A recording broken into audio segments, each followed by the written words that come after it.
Ang kwento ni Tomby.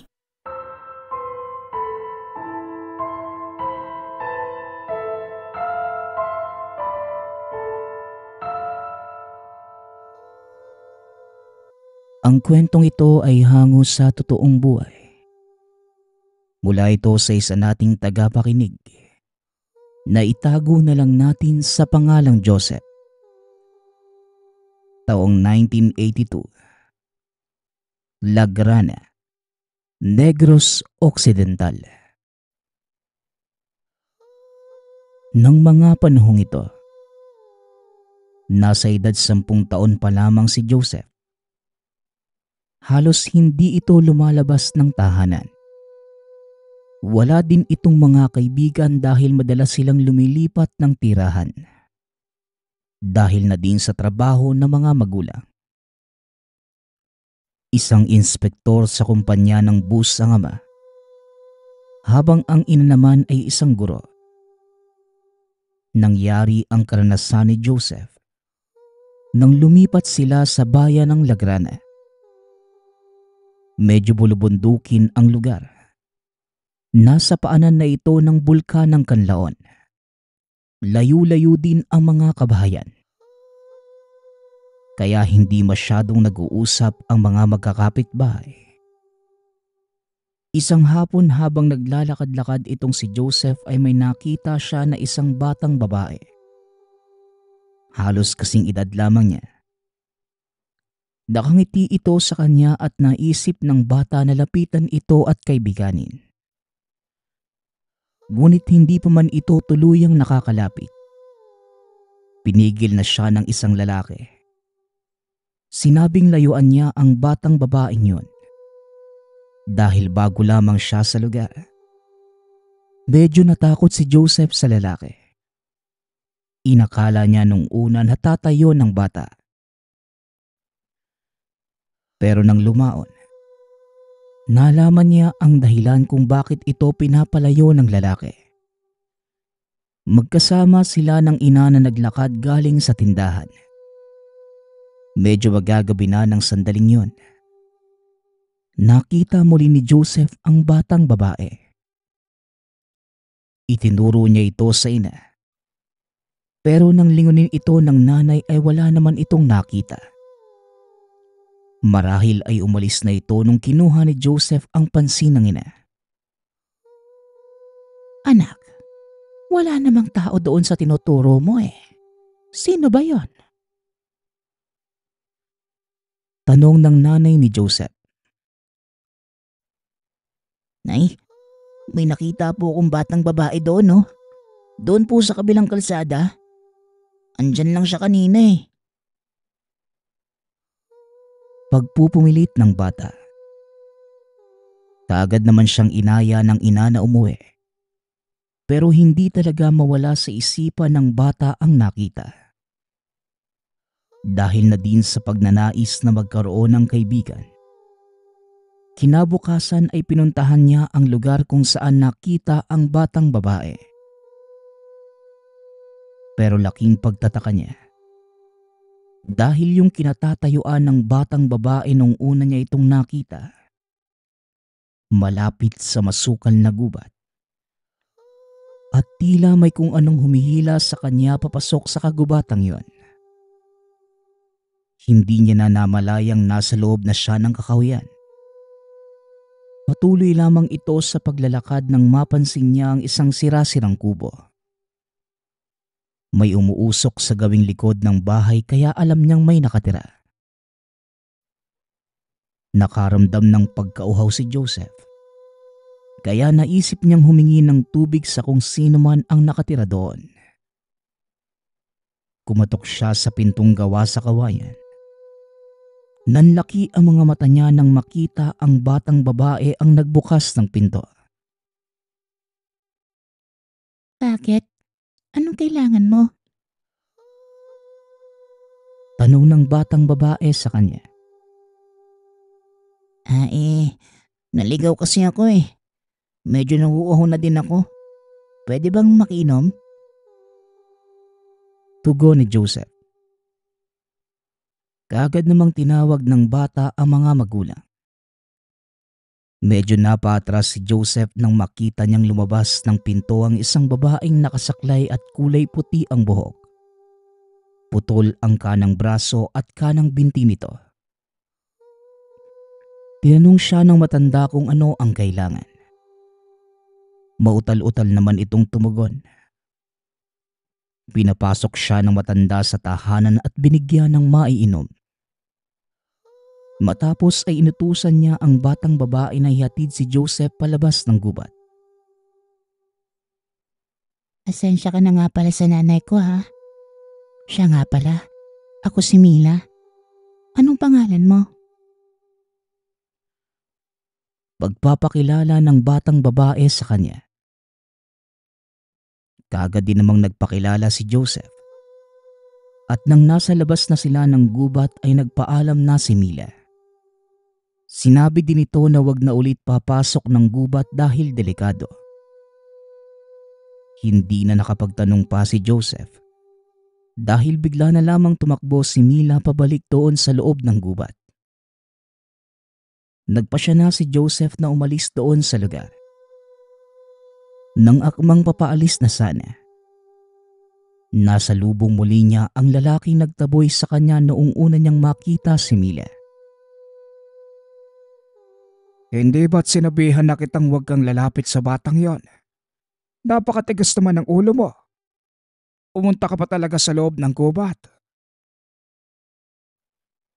Galit na wika ng lalaki. Nagtataka si Joseph kung bakit nagagalit ito. Pero dahil sa takot niya sa matanda ay dali-dali na itong umuwi. Kinagabihan, nakaramdam ng kakaibang pagsakit ng tiyan si Joseph. Halos sinusukan niya lamang ang lahat ng kinakain at namimilipit ito sa sobrang sakit. Martha, ano bang kinain niyang anak mo? Bakit nagkakaganyan yan? Napakalayo pa naman ang ospital dito. Nag-aalalang tanong ng tatay ni Joseph. Hindi ko din alam, Naldo. Pagdating ko ay matamlay na yan. Tugon naman ng nanay nito. Kaagad lumabas ng bahay si Mang Naldo para humingi ng tulong. Maya-maya ay dumating ito kasama ang isang lalaki. Napabangon si Joseph sa kinahihigaan nang makita niya kung sino ang lalaking yon. Ito yung matandang lalaking nagalit sa kanya nung nilapitan niya si Mila. Pang Fermin, pakitignan naman ang anak ko. Bigla na lang sumakit ang tiyan. Wika ng tatay ni Joseph. Naupo si Mang Fermin sa tabi ng higaan ng bata. Kaagad dinama ang pulso nito. Hinawakan niya ito sa bunbunan at nilagay ang daliri sa dibdib ng bata para pakiramdaman ang pagtibok ng puso. Napailing na lamang si Mang Fermin sabay tumayo.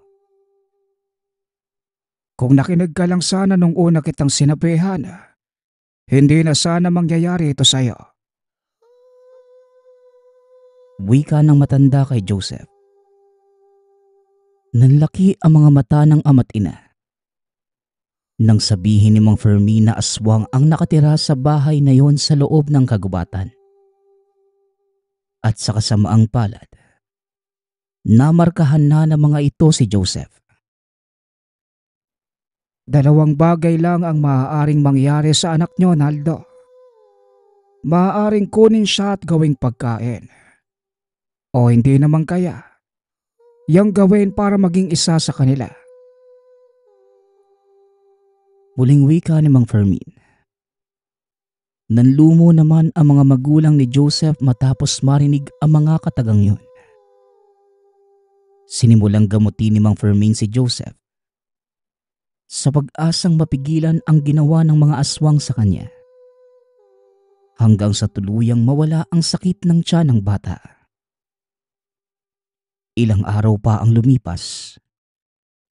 Nawala na ang pananakit ng tiyan ni Joseph. Inakala nilang maayos na ito. Pero habang tumatagal, tila nag-iiba ang kilos ni Joseph. Madalas itong may hawak na kawayan. At nakikita pa ng mga magulang niya nang inangat-ngat niya ito. Halos ayaw din itong maligo. Kaya pinipilit na lang siya ng ina na paliguan. Naging kakaiba din ang lakas ni Joseph. Na maging ang ama ay halos hindi na kayang pigilan sa tuwing nagwawala ito. May mga gabi ding umaangil ang bata at nagpupumiglas na lumabas ng tahanan. Kaya nagpasya na ang mag-asawa na itali ito. Hindi alam ng mga magulang ang nangyari sa anak. Kaya muli nilang pinuntahan si Mang Fermin. Nagulat naman ang matandang manggagamot sa sinabi ng mag-asawa sa kanya.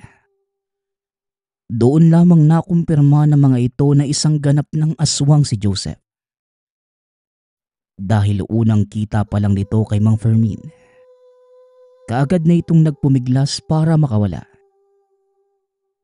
Makikita din ang takot sa mata ng bata. Kakaiba na din ang tinig na lumalabas sa bibig. Halos hindi na din ito kilala ang mga magulang. Nakaupo lang ito sa isang sulok ng silid habang tuloy-tuloy ang pagtulo ng laway. Ikinalulungkot kong sabihin. Pero tuluyan ang nasakop ng sumpa ng aswang ang katawan ng anak niya. Kung nakinig lang sana siya sa akin, hindi na sana hahantong sa ganito ang lahat. Wika ni Mang Fermin. Kinausap nito si Mang Naldo at sinabing tutugisin nila ang pamilya ng aswang. Dali-dali naman itong pumayag. Nagsama sila ng ilan pang kalalakihan at pinuntahan ang bahay sa gitna ng kagubatan. Ngunit nang makarating sila, papaalis na ang mag-ina. Kaagad nila itong hinabol at nagawa nila itong mahuli. Pinaikutan sila ng mga kalalakihang kasama ni Naldo at Mang Fermin. Hindi na magawang makatakbo pa ng mag-ina dahil may mga sibat na nakatutok sa kanila.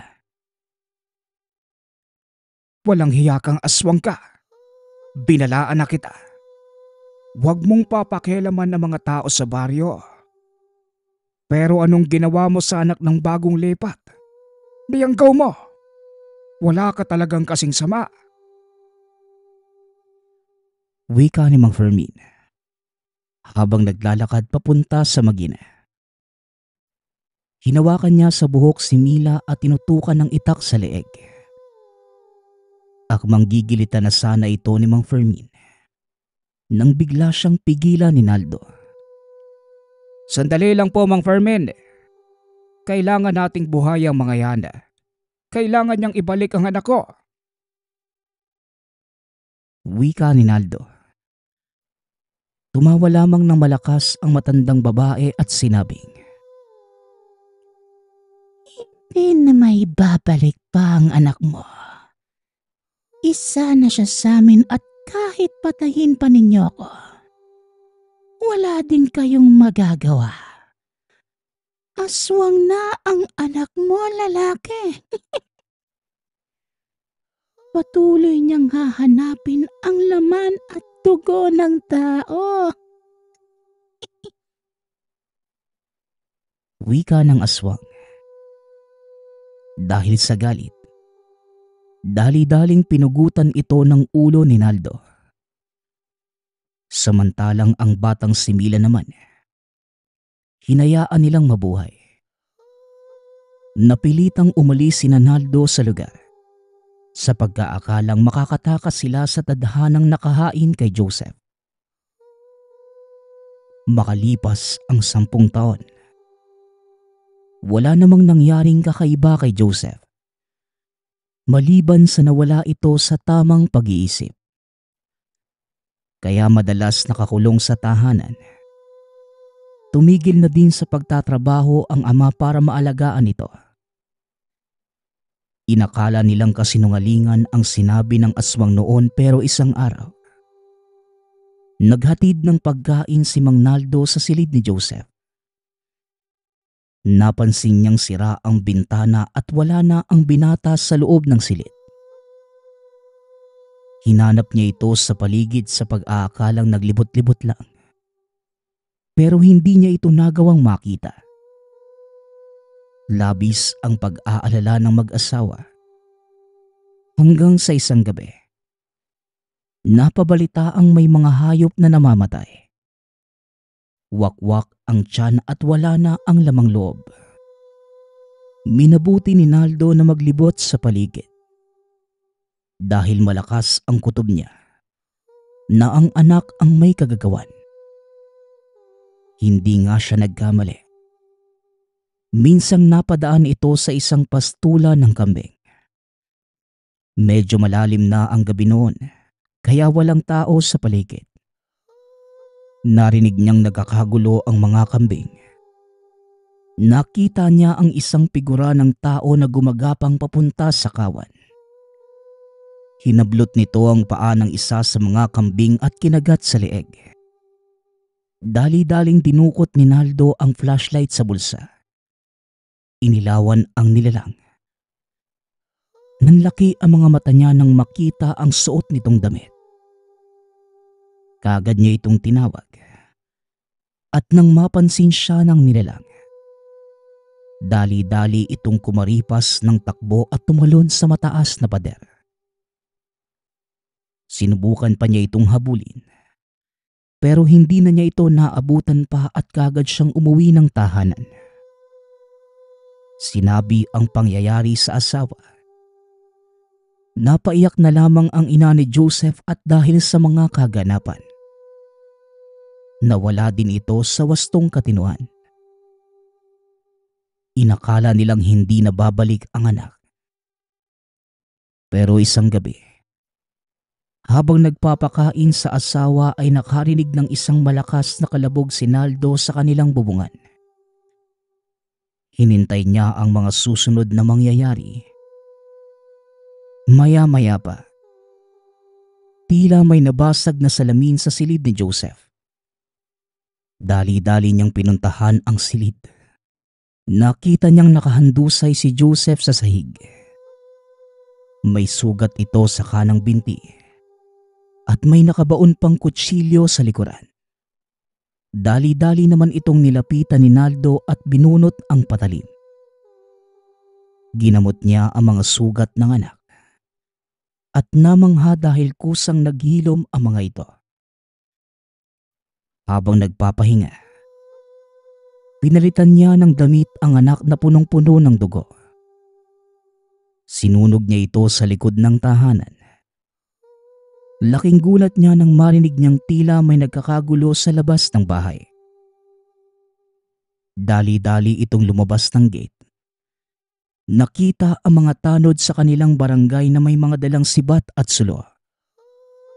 Pinipilit na mga itong makapasok sa bahay ni Naldo. Sadali lang mga kasama. Ano bang problema? Tanong ni Naldo. May nakakitang dito pumasok ang pumatay ng mga hayop dito sa atin. Kaya papasukin mo kami. Kung ayaw niyong pati kayo, mapahamak. Tugo ng tanod. Kaagad pumasok sa isipan ni Naldo na ang tinutukoy nila ay si Joseph. Sinubukan niya itong pigilan pero wala din itong nagawa. Tuluyang sinira ng mga tanod ang kanilang gate. Nakapasok ang mga ito sa tahanan. Hinalughog ang bawat silid at nagsisigaw sa takot ang asawa ni Naldo. Kinaladkad nila ito palabas sa pag-aakalang ito ang hinahanap. Patuloy lamang sa paglaban ang asawa nito. Itinali sa isang puno at nilagyan ng mga tuyong kahoy ang paligid. Samantalang si Naldo naman, pinagugulpi ng mga tao. Sa kalagitnaan ng kaguluhan, bigla na lamang silang nakarinig ng malakas na angin na tila nanggagaling sa loob ng tahanan. Napahinto ang lahat sa ginagawa at pinakiramdaman nito. Maya-maya pa, may naaninag silang isang pares ng mapulang mga mata. Palapit ito ng palapit nang matapat sa liwanag ng sulo. Nakita nila ang isang napakalaking asong papasugod sa mga tao. Isa-isang dilapa ng nilalang ang mga tanod. Nagkandahati pa ang katawan ng ilan. Wala itong pinapatakas. Inubos ng malaking aso ang lahat ng sumugod sa bahay ni Naldo. Matapos yon ay kagad din itong umalis. Naiwang nakatali ang mag-asawa. At dahil sa kaguluhan ay naalarma ang mga kapitbahay. Nagpatawag pa ang mga ito ng pulis. Kagad silang kinalaga ng mga ito at tinanong kung ano bang nangyari. Isinalaysay ni Naldo ang lahat. Ngunit ang pinagtataka ng mga kapulisan, sino ang may kagagawa ng pagpatay sa lahat ng tanod at mga kalalakihang sumugod? Nakita mo ba kung sino ang may kagagawa ng lahat ng to? Tanong ng pulis. Ngunit nagmaang-maangan lamang si Naldo dahil alam niyang ang anak ang may kagagawa nito. Dinalabas niya ng may kung anong nilalang ang sumugod sa mga tao. Laking pasasalamat niya nang nawala na ang mga kapulisan sa sinabi. Kaya hindi na nagtanong pa ang mga ito. Kinabukasan, nagpasya na silang umalis sa lugar kasama ang asawa. Umuwi sila sa lugar ng mga magulang sa probinsya ng Samar para doon mamuhay. Inakala nilang matatahimik na sila doon pero ilang araw pa lamang ang lumipas. Muli na namang nagkaroon ng kaguluhan. Isang gabi habang naghahapunan sila ng mga magulang ni Naldo, bigla na lamang may tila lumapag sa bubong ng tahanan. Natakot naman ang asawa ni Naldo. Kaagad itong pinapasok ng biyenan sa silid. Samantalang sila ng tatay niya lumabas para tignan kung ano ang may kagagawa ng ingay na yon. Noong una ay wala silang nakita dahil sa napakadilim ng gabi. Pero habang nag-iikot ay may kung anong lumapag sa lupa at kagad dinamba si Naldo. Sinikap niyang pigilan ito. Pero masyadong malakas ang nilalang at napakadulas ng balat. Akmang sasakmali na siya sa leeg nang bigla na lamang tumalsik ang nilalang na nakadagan sa kanya. Kaagad siyang tumayo at kumuha ng sulo para mailawan ang nilalang. Muli ay nakita niya ang napakalaking aso. Kaharap nito ang isang itim na elemento. Dali-daling sinugod na malaking aso ang itim na nilalang at nagbuno ang dalawa. Patuloy na pinanood ni Naldo at ng ama ang paglalaban ng dalawang nilalang. Hanggang sa masugatan ang malaking aso. Gumanti din naman ito. Sinakmal ang itim na nilalang sa leeg. Matapos ay hinampas ito sa lupa.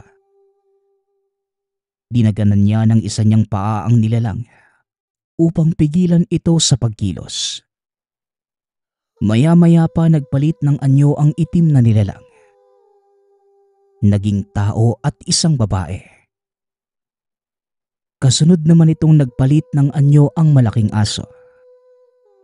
Laking gulat ni Naldo dahil si Joseph ang nakita niyang nakasakal sa babae. Mila, pinalaan na kitang wag mong gagalawin ng mga magulang ko. Wika ni Joseph. Ang tatay mo ang pumatay sa nanay ko. Sabihin mo sa akin, wala ba akong karapatang magigante? Tugon ng babae. Biglang naalala ni Naldo ang batang babaeng pinakawalan nila. Lumapit siya dito at lumuhod sa harapan ng babaeng sakal-sakal ni Joseph. Patawarin mo ko sa nagawa ko sa nanay mo. Nadala lang ako ng galit dahil sa nangyari sa anak ko. Hindi ko ginusto na patayin siya. Inakala kong yun ang magiging luna sa sumpa niya sa anak ko. Paghingi ng tawad ni Naldo. Natigilan naman si Mila. Kaagad siyang pinakawala ni Joseph. Ito na ang huli nating pagkikita. Sa susunod na mag-cruise ang landas natin, hindi na ako maghihinayang napatayin kayong mag-ama. Muling wika ni Mila. Kaagad itong tumakbo papasok sa madilim na kagubatan. Susundan pa sana ito ni Joseph, pero dali-dali siyang pinigilan ng ama. Sandali lang, Joseph. Anak, huwag ka nang umalis. Pakiusap. Wika ni Naldo pero hindi ito nagpapigil. Mas mabuting magkasama kami ni Mila. Dahil kung wala ako sa tabi niya, maraming tao mapapahamak. Ako lamang ang makakapigil sa kanya, tay. Kaya sana, ingatan mo si nanay at ang sarili mo.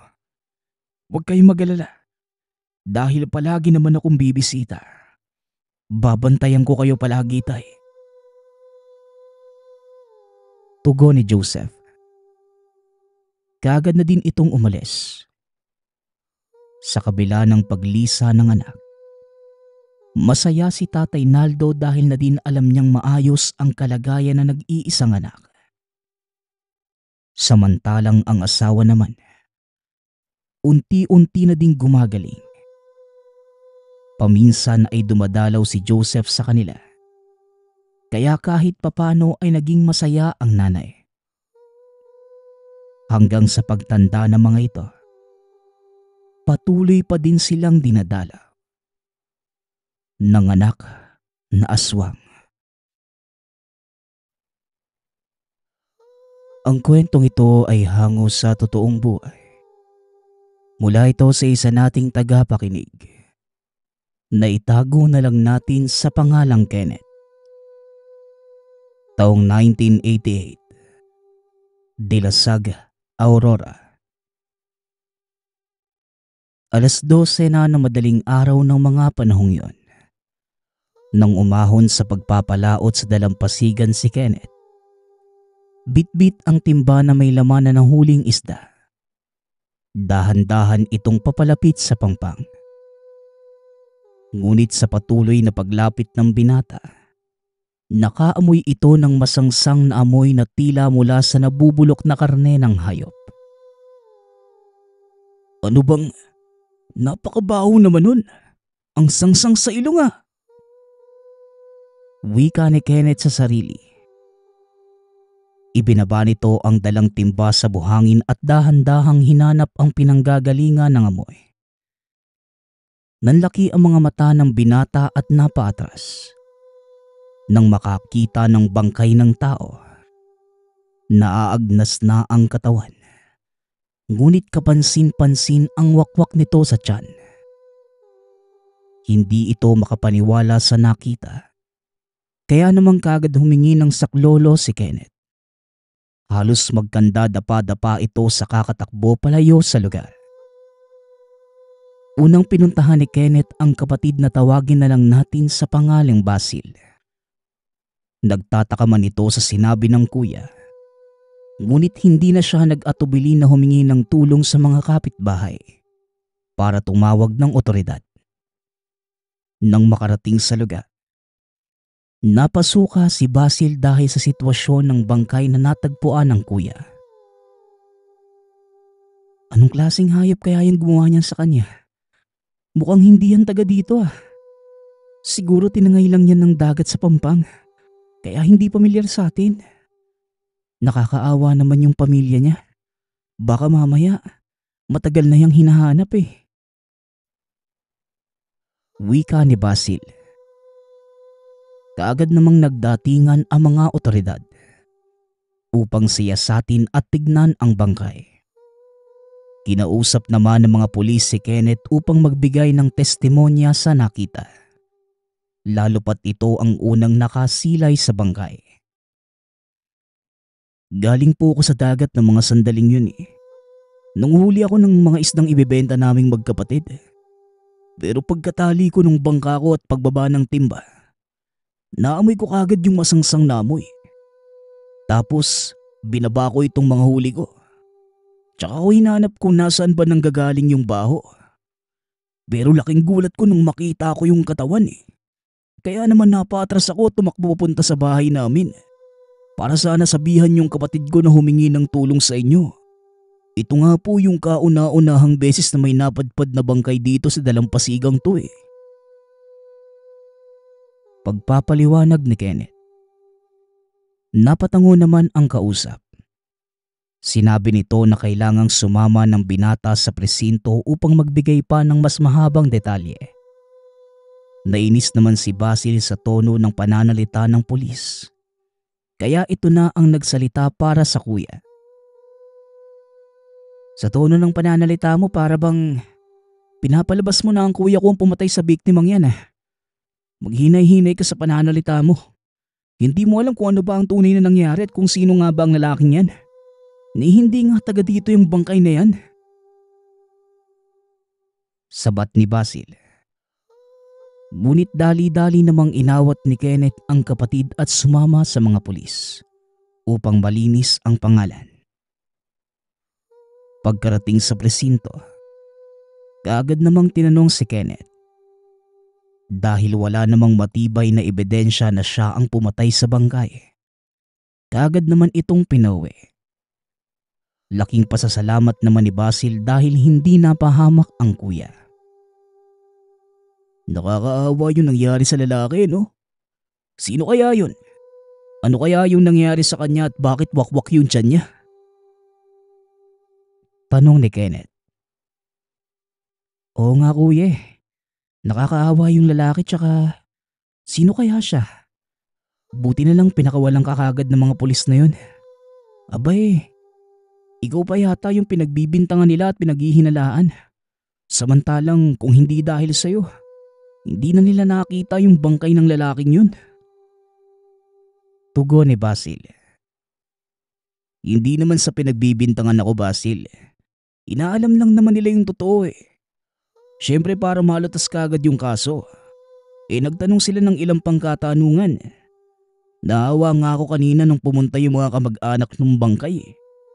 Umiiyak dahil isang buwan na palang nawawala yun. Nagpasalamat pa nga sa akin yung nanay yata nung biktima. Dahil sa wakas nahanap na nila yung bangkay ng anak nila. Pero isa lang yun nasisigurado ko. Malaki yung galit ng pumasnang sa lalaking yun. Kaya matindi yung ginawa niya. Hindi ko nga alam kung tao ba yung gumawa nun o mabagis na hayop. Wika ni Kenneth. Nagulat naman si Basil sa sinabi ng kuya. Nakakatakot kuya no? May tao palang kayang gumawa ng ganun sa kapwa niya. Wika ni Basil.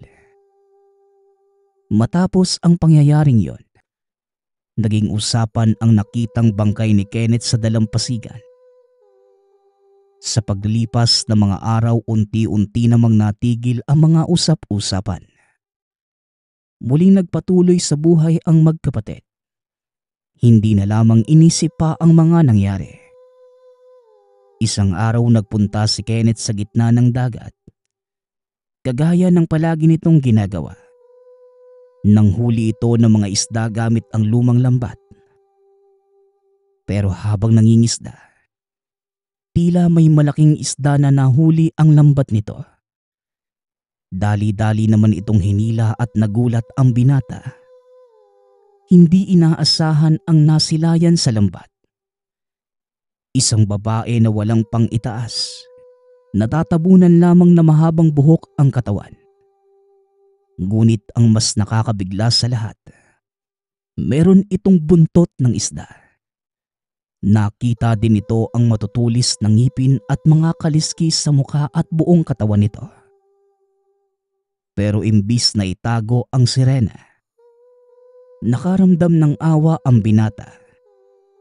Alam niya na meron din itong pamilyang naghihintay. Kaya dali-dali niyang pinakawalan ang sirena. Ngunit nagulat si Kenneth dahil mula sa malayo ay may nakita itong mabilis na papalapit sa kanya. Isang kulay asul na bagay na mabilis na gumagalaw.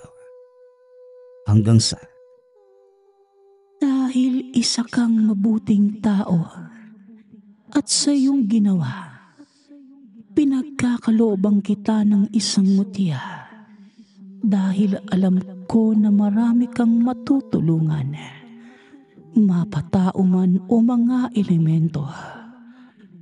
Ako nga pala si Mari, ang tagapangalaga ng karagatang ito at noon pa man, binabantayan na kita. Kaya naman sinubok ko ang iyong pagkatao. At dahil pinakawalan mo ko, napatunayan ko ang kabutihan sa puso mo.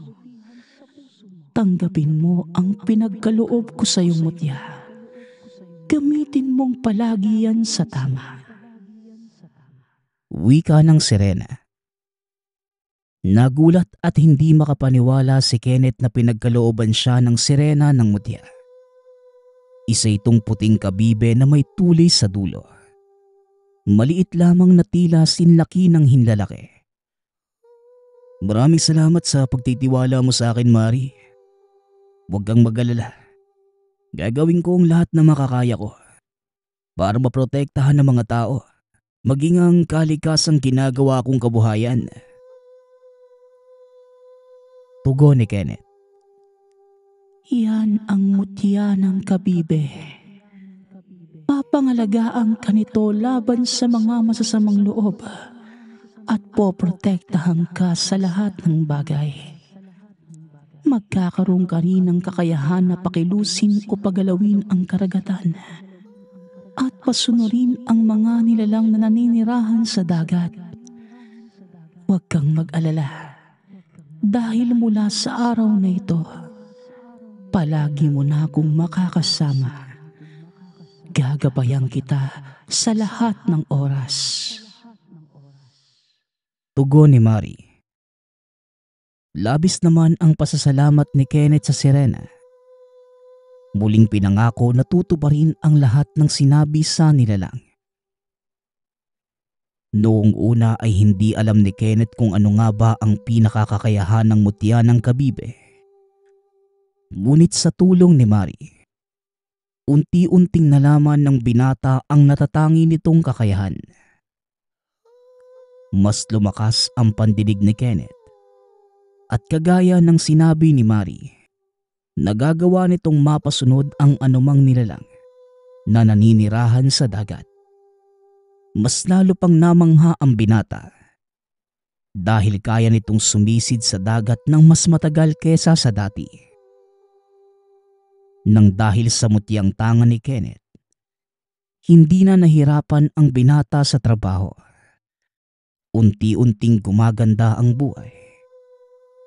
Pinabalik ni Kenneth sa pag-aaral ang kapatid na si Basil upang magkaroon ito ng magandang kinabukasan.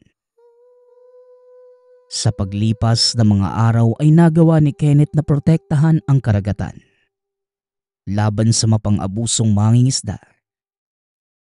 Tumigil ang paggamit ng dinamita, maging ang mga ilegal na pananagat sa dalampasigan. Hanggang sa isang araw, habang pumapalaot sa karagatan ay napansin ni Kenneth na wala si Paco. Isang kababata ngunit hindi niya makasundo dahil malaki ang inggit ni Paco sa kanya. Nais nitong malamangan si Kenneth sa lahat ng bagay. Ngunit hindi niya nagagawa dahil madiskarte ito. Hanggang sa napansin niya si Paco sa malalim na parte ng karagatan. Akmang gagamit sana ito ng dinamita para makapanghuli ng maraming isda. Ngunit biglang pinaalo ni Kenneth ng malakas ang dagat. Nawala ng balanse si Paco at nalaglag ang lahat ng dinamita nito sa dagat. Tumigil naman si Paco sa ginagawa. Kaagad itong nilapitan ni Kenneth para kausapin. Pero habang papalapit ito, nakita ng binata ang inggit sa mukha ni Paco nang mapansin na marami na namang huli ang binata. Ano bang sikreto mo sa pahingisda? Bakit napakarami mong huli palagi? At sa akin lang yung malakas yung alon. Samantalang dyan sa pwesto mo puno palagi ng mga isda. Tanong ni Paco. Ngunit hindi na ito pinansin ng binata at nagpatuloy na lang sa ginagawa. Pero laking gulat ni Kenneth nang bigla na lang sipain ni Paco ang bangka na sinasakyan. Kaya naman sa hindi inaasahang pangyayari, tumaob ang bangka ni Kenneth. Nung una ay kinabahan pa si Paco at para bang nakonsensya sa ginawa. Ngunit ilang sandali pa, umalis na ito at iniwan si Kenneth sa pag-aakalang napatay na niya ito. Dahil sa gulat, nawala ng malay ang binata. Mabuti na lamang kagad itong tinulungan ni Mari na iahon sa pampang. Dali-dali naman itong tumakbo pauwi ng tahanan. Nakita naman ni Basil ang kuya na basang-basa at medyo namumutla pa ang labi. Kaya kagad itong napatanong. Ano bang nangyari sa'yo, kuya? Bakit basang-basa ka at namumutla pa? At isa pa mukhang wala kang nahuli ngayon . Tsaka nasan na ba yung bangka natin? Bakit wala kaya atang daladala? Tanong ni Basil. Uminom ng tubig si Kenneth at mabilis na tumugon sa kapatid. Balak yata akong patayin ni Paco . Bigla ba namang sinipa yung bangka na sinasakyan ko? Kaya bigla akong tumaob . Buti na lang at nakaligtas pa ako. Kaya lahat ng nahuli kong isda, ayun, naibalik na sa karagatan dahil sa ginawa ng lalaking yun. Tugon ni Kenneth. Aba, siraulo pala yung lalaking yun . Baka kailangan patikimin ng suntok yung Paco na yun para madala. Hindi nakakatuwa yung ginawa niya . Muling wika ng kapatid. Nagalit sa akin dahil napakarami ng huli ko. Samantalang minamalas naman siya. Karma naman niya yun . Gagamit pa nga sana ng dinamita. Buti biglang lumakas yung alon. Naglaglagan lahat sa dagat yung hawak-hawak niya. Buti nga wala pa siyang sinisindihan . Tugon ni Kenneth. Inggit kasi yun sa'yo, kuya . Palagi mo ba naman nauungusan? Palagi ding walang huli kaya naman lagi minamaliit ng baryo natin. Dahil bukod sa malas na nga, napakayabang pa. Kaya wala nagtitiwala sa kanya dahil sa ugali niya . Wika ni Basil. Nagbihis naman si Kenneth ng damit at sinamahan ito ng kapatid para kumprontahin si Paco. Hindi naman makapaniwala ang lalaki na buhay pa si Kenneth. Tila gulat na gulat pa ito nang makita ang binata. Aba, ang lalim ng dagat na yun . Nagawa mo pang mabuhay? Ano bang meron sa'yo? Meron ka bang tinatagong sikreto? Wika ni Paco. Kaagad naman itong inundayan ng suntok ni Basil. Kaya naman napaupo ito sa sahig. Grabe ka naman. Gumagawa ka ng paraan para mawala yung taong kinaiinggitan mo. Paano kung may nangyaring masama kay kuya? Sa susunod na gawin mo yon, sisiguraduhin ko na pag napahamak ang kuya ko, papatayin din kita. Wala ka ng silbi sa pamilya mo. Sakit ka pa ng ulo at gumagawa ka pa ng kabalostugan. Akalain mo, gagamit ka ng dinamita para makahuli ka ng marami? Hindi mo ba alam na sa ginagawa mo, lahat tayo maapektuhan? Wika ni Basil. Narinig naman yun ng buong baryo lalo na ng pamilya ni Paco. Kaya namang galit na galit ang tatay nito. at siya mismo ang dumisiplina sa anak. Mas lalo pang nagalit si Paco sa magkapatid dahil sa nangyari. At lahat ng tao sa baryo ay galit na sa binata. Paglipas ng mga araw, hindi na lumalabas pa ng tahanan si Paco. Pinag-iinitan ito ng mga mangingisda na walang mahuli. Isang gabi pumalaot sa karagatan si Paco. Dito niya nakilala ang matandang si Belen. Gusto mo bang marami kang mahuli at matalo ang Kenneth na yon? Alam ko ang sekreto ng binatang yon. Kaya naman, handa akong tulungan ka sa anumang planong gagawin mo. Wika ni Belen. Napangiti ng masama si Paco at gigil na gigil ito na malaman ang sikreto ng binata. Sikreto ni Kenneth? Sabihin mo nga sa akin. Gusto kong malaman ang kahinaan niya para matalo ko yung lalaking yan. Tugon ni Paco.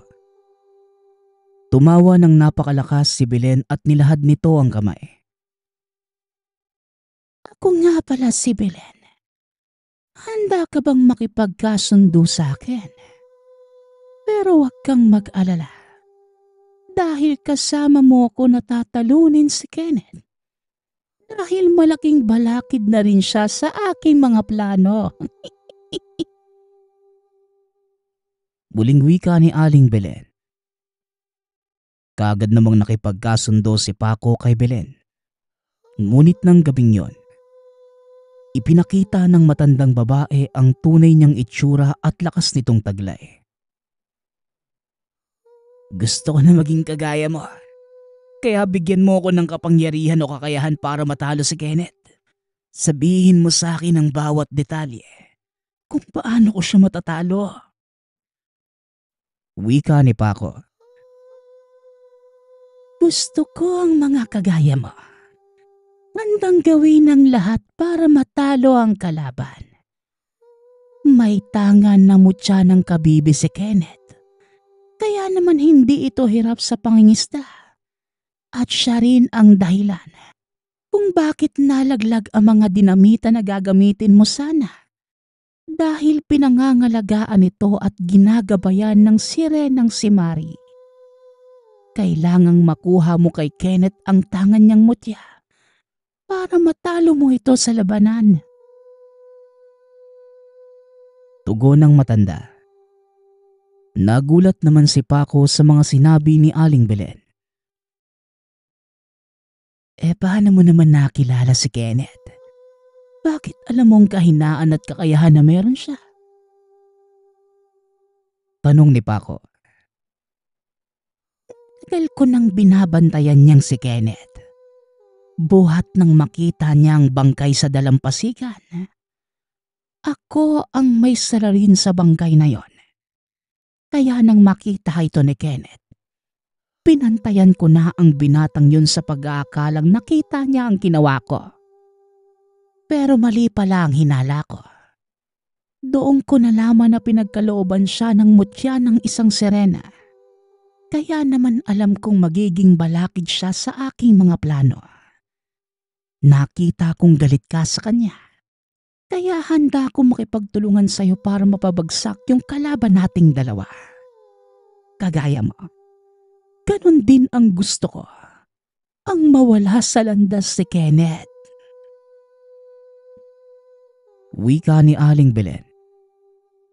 Napangiti si Paco dahil tila nakahanap ito ng kakampi. Para tapusin at mapaslang ang binata. Samantalang si Kenneth naman, kaagad itong binalaan ni Mari dahil naramdaman ito na may nagbabadyang panganib. Kaya nang magpalaot ang binata, kaagad niya itong pinaghanda. Palagi kang mag-iingat sa mga gagawin mong pagkilos, Kenneth. Dahil marami ang nag-aabang at gustong pumaslang sa'yo. Lalo na ang mga aswang na katulad ni Belen at ang binatang si Paco. Nalaman kong nais nilang kunin ang mutya ng kabibe. Kaya naman pakaingatan mo ito.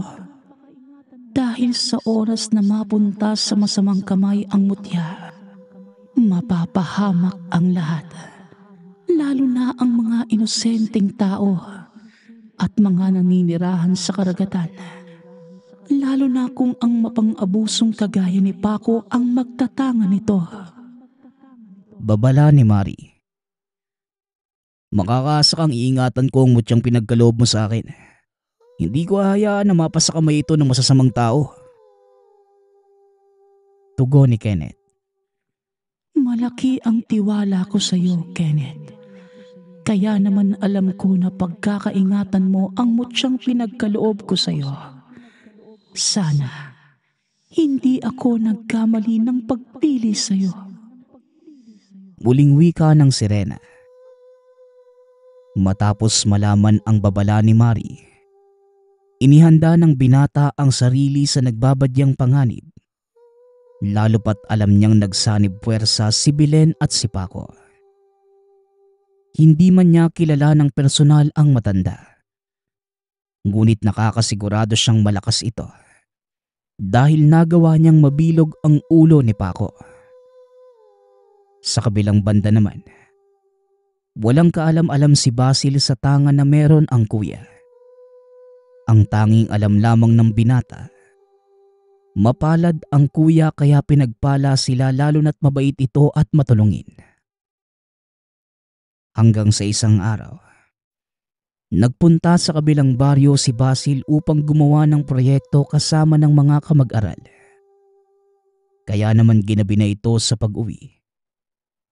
Ngunit habang nasa daan, bigla na lamang may dumakip sa binata. Nang araw na yon, hinintay ni Kenneth ang kapatid dahil naghanda ito ng hapunan nilang dalawa. Ngunit ilang oras pa ang lumipas. Hindi pa rin dumadating si Basil kaya naman nag-aalala na si Kenneth. Humingi na ito ng tulong kay Mari upang mahanap ang kapatid ngunit walang nagawa ang gabay ni Kenneth. Dahil itinago ito ng isang makapangyarihan na hindi nila malaman. Naalarma si Kenneth. Alam niyang nasa kapahamakan ang kapatid. Ngunit hindi niya alam kung saan ito hahanapin. Tila may nakaharang na mahika upang hindi nila mahanap si Basil. Ngunit hindi huminto si Kenneth sa paghahanap sa kapatid. Hanggang sa nakasalubong nito si Paco. Hinahanap mo ba ang kapatid mong si Basil? Huwag kang mag-alala. Patay na yon. Mapang-asar na wika ni Paco. Dali-dali naman itong sinakal ni Kenneth. Ano bang nagawa ko sa iyo para magalit ka sa akin ng ganyan? Siguraduhin mo lang na wala kang kinalaman sa pagkawala ng kapatid ko. Dahil kapag nalaman ko na ikaw ang kumuha at nagtago sa kanya, gagawin ko ang lahat para mapatay kita at kung sino man ang kasabwat mo. Banta ni Kenneth. Tumawa lamang si Paco na tila hindi natatakot sa sinabi ng binata. Ano? Sa tingin mo natatakot ako sa mga sinasabi mo? Hindi na ako ang Pacong nakilala niyo. Kaya ko nang sabayan ng lakas na meron ka. Kaya naman sisiguraduhin ko na papahirapan kita sa paghahanap sa kapatid mo. At pasensyahan na lang tayo.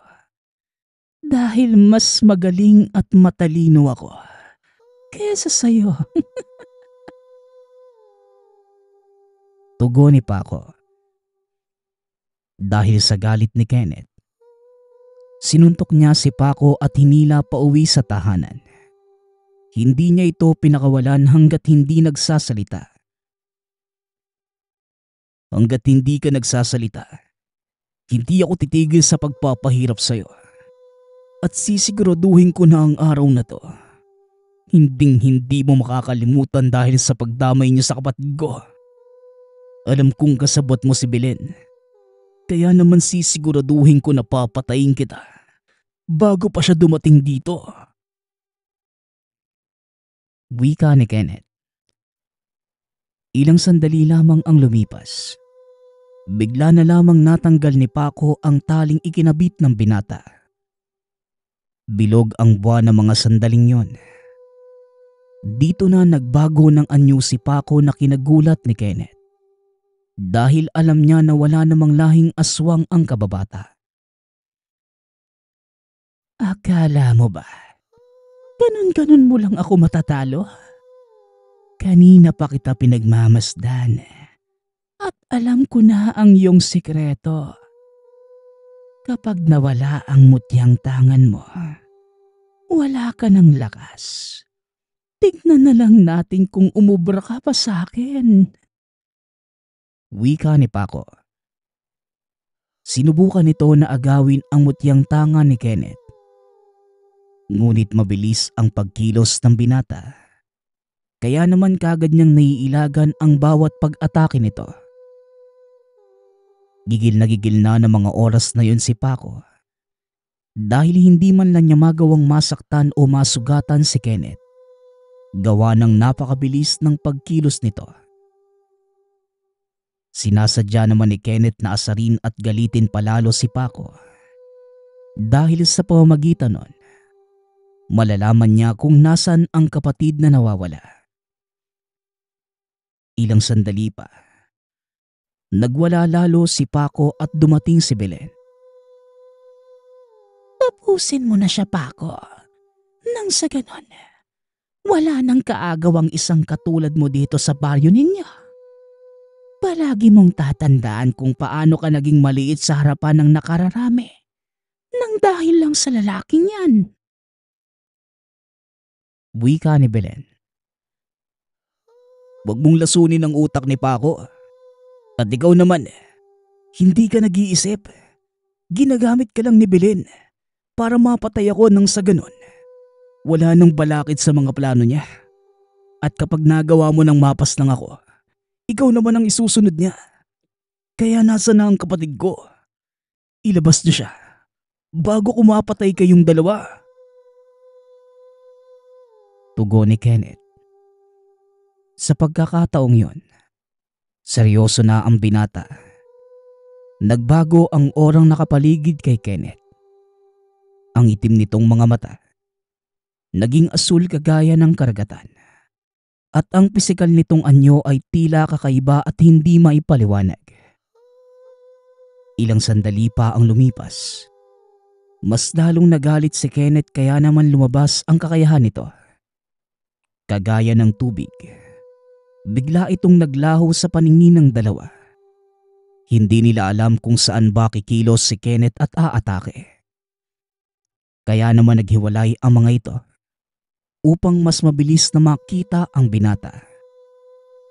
Ngunit ilang sandali pa ang lumipas. Bigla na lamang bumagsak si Paco. Hindi nito kinaya ang binigay ni Belen at unti-unti itong nanghina. Anong nangyayari sa akin? Bakit hindi ko maramdaman ang katawan ko? Para bang unti-unti ako nanghihina at nalabo na yung mga paningin ko. Wika ni Paco. Ngunit hindi na ito pinansin ni Belen at tinawanan na lamang. Yan ang sinasabi ko. Ginagawa ka lang kasangkapan ni Belen. Gaya ng ginawa niya sa nakita kong bangkay sa gilid ng dagat. Dahil sa pagiging inggit mo sa akin, pinapahamak mo ang sarili mo. Tugon ni Kenneth. Lumuhod naman si Paco sa paanan ng binata. Humingi ng tulong upang hindi mamatay. Kahit nakagawa pa ng masama si Paco kay Kenneth, hindi niya ito pinabayaan. Kahit nasa gitna sila ng labanan, ginawa ni Kenneth ang lahat upang maisalba ang buhay ni Paco. Dahil alam niya, sa pamamagitan nun ay malalaman kung nasaan ang kapatid. Galit na galit naman si Belen nang sabihin ni Paco kung nasaan si Basil. Akmang aatakihin ito si Paco. Kaagad na humarang si Kenneth at sinakal ang matandang babae. Hindi niyo ako matatalo. Kahit na magtulong-tulong pa kayo. Sa labang ito, ako ang mananaig. Sigaw ni Belen. Oh, galit ako kay Kenneth. Sumang-ayon ako sa gusto mo pero ngayon na niloko mo ako. Ako mismo ang papatay sa'yo. Tugon ni Paco. Gamit ang punyal na palagi nakasukbit sa tagiliran. Itinarak niya ito sa puso ni Belen. Nagpupumiglas pa ang matandang babae. Ngunit sinabayan pa ito ni Kenneth. Dahil malapit sila sa karagatan, minanipula ito ni Kenneth at unti-unti yung lumapit sa matandang babae. Hanggang sa tila naging isda ito sa aquarium. Hanggang sa malunod ang matanda at tuluyang binawian ng buhay. Nang mapaslang ang aswang, kaagad na sinamahan ni Paco si Kenneth kung nasaan si Basil. Pagkarating sa pinagtataguan ng kapatid, dali-dali niya itong niyakap na mahigpit. Dahil sa pag-aalala at laking pasasalamat nito kay Paco. Dahil sinabi sa kanya kung nasaan ang kapatid. Kuya, huwag kang magpasalamat sa Paco na yan. Siya ang dahilan kung bakit ako nakulong dito eh. Nang dahil sa pagiging inggit niya sa'yo, dinala siya ng sarili niyang kasamaan. Hindi niya alam. Nililinlang lang siya nung matanda na yun. At hindi normal na tao si Paco. Nakita ko kung paano siya magpalit ng anyo eh. Isa na siyang aswang. Wika ni Basil. Kaagad namang pinaliwanag ni Kenneth sa kapatid ang mga nangyari at kung paano naging halimaw si Paco. Alam ko na walang kapatawaran ang ginawa ko sa inyo magkapatid. At hindi ko alam kung paano ako magsisimulang muli pagkatapos ng mga nangyari. Hindi ako sigurado kung may mukha pa ba akong maihaharap sa mga kabaryo natin matapos ng kasalanan na nagawa ko. Pero sana, patawarin niyo ako sa mga nagawa ko sa inyo.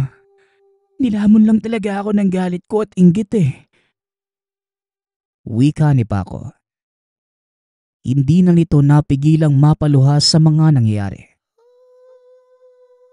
Kaya sana, magsilbing aral sa iyo yung mga nangyari ngayong gabi. Palagi mong tatandaan na pag pinairan mo ang galit at inggit ay dadalhin ka lang nito sa kapahamakan. Palagi mong tatandaan ang kabutihan.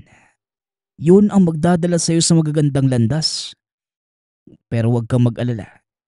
Dahil yung mga nangyari sa pagitan natin, walang ibang makakaalam nun, lalo na sa nangyari sa iyo. Huwag kang mag-alala. Dahil hindi ka nababalik pa sa pagiging halimaw. Tugon ni Kenneth. Labis naman ang pasasalamat ni Paco. Muling humingi ng tawad kila Kenneth maging kay Basil. Ipinangako nito na hindi na niya uulitin pa ang mga nagawa at magsisimula ito ng bagong buhay. Matapos ang pangyayaring yon, tinupad naman ni Paco ang pangako sa magkapatid. Naging magkaibigan pa nga ang mga ito na ikinagulat ng buong baryo. Gayunpaman, ang mga nangyari sa nakaraan, naging aral sa kanilang tatlo lalo na kay Paco. Inilihim ng dalawa ang tungkol sa mutya na tanga ni Kenneth at ni isa sa mga kabaryo, maging si Basil. Hindi alam ang tungkol sa tanga ng binata na mutya ng kabibe.